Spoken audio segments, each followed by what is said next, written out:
కావలి నియోజకవర్గ ప్రజలందరికీ నమస్కారాలు.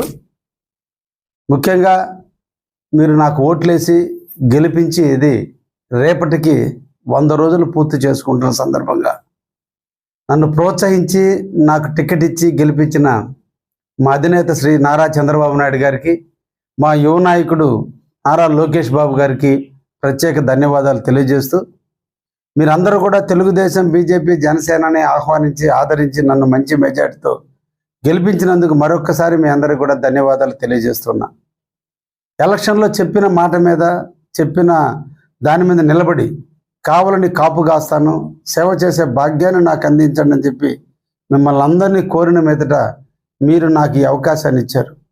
నాటి నుంచి నేటి వరకు నిరంతరం ప్రజలతోనే మమేకమవుతూ, ప్రజల కోసం తప్పిస్తూ, ప్రజా సమస్యలు పరిష్కరిస్తూ రేపు 15వ తేదీ ఆదివారం నాడు దగదత్తి మండలంలోని దగదత్తి బుచ్చి రోడ్డు గత 3 సంవత్సరాలుగా ప్రజలు రోడ్డు మీద నడకలో, ప్రయాణంలో ఎన్నో ఇబ్బందులకి, ఎన్నో ప్రయాసలకి ఓర్చుకొని ఉన్నటువంటి ఆ ప్రజలందరికీ న్యాయం చేకూర్చే విధంగా రేపటి 15వ తేదీన ఆర్ఎండ్బి రోడ్డుకి శంకుస్థాపన కార్యక్రమాన్ని పునఃప్రారంభిస్తున్న దగదత్తి ప్రజలందరూ కూడా దాన్ని స్వాగతించండి, తప్పకుండా అటెండ్ కాండి.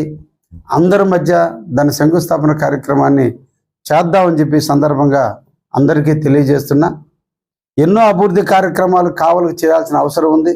తప్పకుండా భవిష్యత్తులో మీ సహకారంతో అన్ని పనులు నెరవేరుతాయని కూడా సందర్భంగా తెలియజేస్తూ మరొక్కసారి మీ అందరికి కూడా అభినందనలు, శుభాకాంక్షలు తెలియజేస్తున్నా. Thank you.